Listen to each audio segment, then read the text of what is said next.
Shalom, selamat pagi Bapak Ibu Saudara yang dikasihi Tuhan. Sidang Jemaat GSJA Peniel Surabaya dan GSJA Anugerah Kemendung bertemu kembali dalam program Mimbar Gemar online pada hari Jumat 14 Juni 2024. Saya terberkati untuk menyampaikan renungan pada pagi hari ini yang terambil dalam Mazmur 120 ayat 1. Mazmur 120 ayat 1 mengatakan, "Dalam kesesakanku aku berseru kepada Tuhan dan Ia menjawab aku."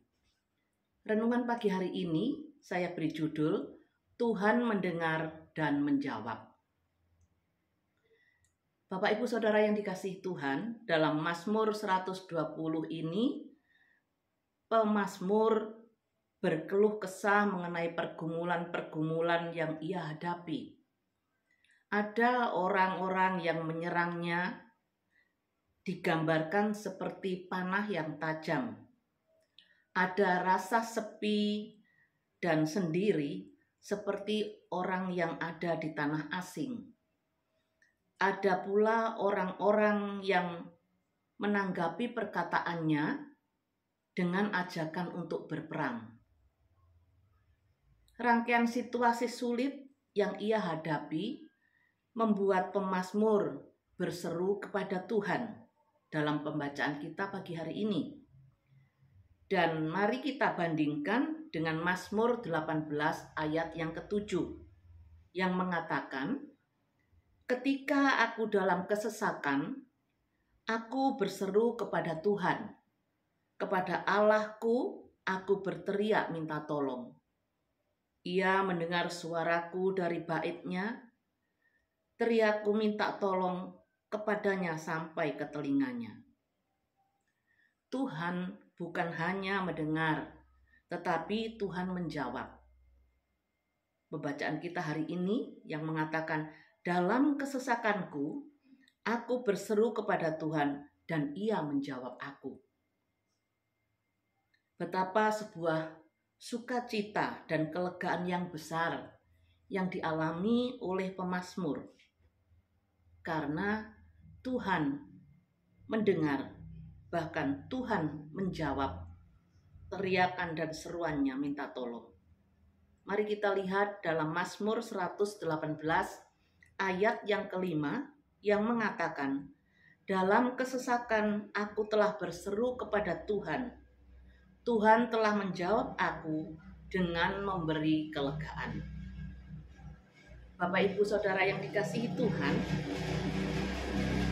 apa yang kita lakukan ketika kita mengalami situasi sulit atau kesesakan seperti pemazmur?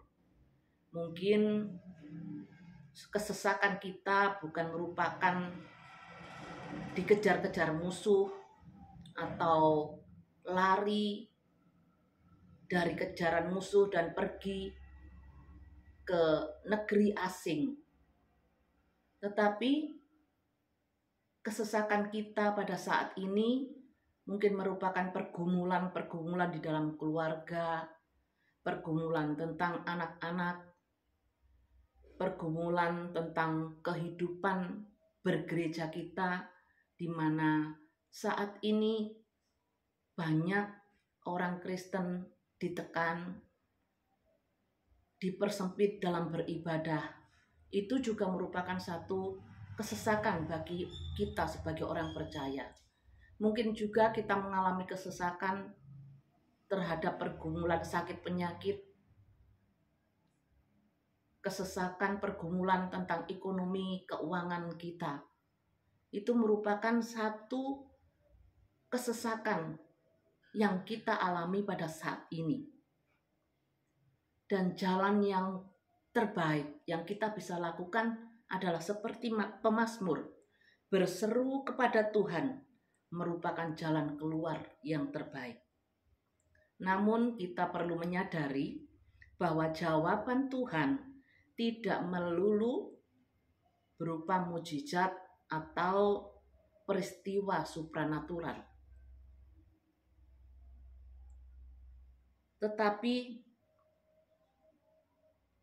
jawaban Tuhan dan pertolongan Tuhan bisa saja terjadi melalui orang-orang yang ada di sekitar kita. Kehadiran dan penguatan Tuhan dapat terjadi melalui teman-teman dan saudara-saudara seiman. Bapak, Ibu, Saudara yang dikasihi Tuhan, Allah yang menciptakan langit dan bumi meluangkan waktunya untuk memperhatikan dan mempedulikan kita, semua orang percaya yang mengalami kesesakan, asalkan kita mau berseru kepada Tuhan dalam doa. Kita nyatakan persoalan pergumulan kita kepada Tuhan di dalam doa. Kita berseru dengan penuh keyakinan dan berseru dengan harapan Tuhan menolong kita. Dan yang kedua, asalkan kita mau mengandalkan Tuhan dan firman-Nya. Mengandalkan Tuhan berarti mempercayakan sepenuhnya setiap persoalan, pergumulan, dan kesesakan kita kepada Tuhan dan percaya bahwa Tuhan pasti menolong dan menjawab segala persoalan dan pergumulan kita. Berserulah kepada Tuhan di tengah kesesakan dan nantikanlah jawabannya atas seruan kita. Tuhan tidak pernah mengingkari janjinya. Tuhan pasti menjawab kita dengan memberi kelegaan. Kejahatan tidak akan dibiarkan menghancurkan persekutuan kita orang percaya dengan Tuhan.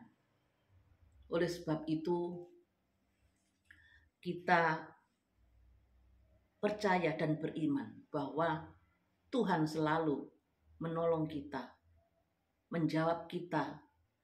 menjawab seruan kita dengan kelegaan karena Tuhan mengasihi kita.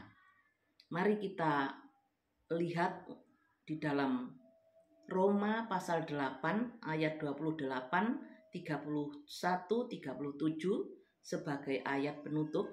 Roma 8 ayat 28 mengatakan, kita tahu sekarang bahwa Allah turut bekerja dalam segala sesuatu untuk mendatangkan kebaikan bagi mereka yang mengasihi Dia, yaitu bagi mereka yang terpanggil sesuai dengan rencana Allah. Ayat yang ke-31, sebab itu, apakah yang akan kita katakan tentang semuanya itu? Jika Allah di pihak kita, siapakah yang akan melawan kita? Ayat 37, tetapi dalam semuanya itu, kita lebih daripada orang-orang yang menang oleh Dia yang telah mengasihi kita. Amin. Mari kita tutup di dalam doa. Tuhan Yesus, dengarkanlah keluh kesah kami, mampukanlah kami merasakan kehadiran-Mu di tengah-tengah segala hal yang terjadi, situasi sulit, situasi kesesakan yang kami alami, pribadi lepas pribadi maupun keluarga lepas keluarga. Tuhan, kami percaya Engkau telah mendengar seruan kami di dalam kesesakan kami. Dan kami percaya dan selalu mengandalkan Tuhan bahwa Tuhan akan menjawab. Tuhan akan memberi kelegaan kepada kami. Terima kasih Tuhan Yesus akan pertolongan-Mu. Terima kasih karena Engkau begitu mengasihi kami. Pada pagi hari ini kami menyerahkan seluruh aktivitas dan kegiatan kami. Kami percaya Tuhan menyertai kami, Tuhan menolong kami. Jadikanlah hidup kami menjadi berkat bagi orang lain. Jadikanlah hidup kami senantiasa memuliakan Tuhan. Terima kasih Bapa, hanya di dalam nama Tuhan Yesus kami sudah berdoa dan mengucap syukur. Haleluya, amin. Tuhan Yesus memberkati, selamat beraktivitas, salam bergemar.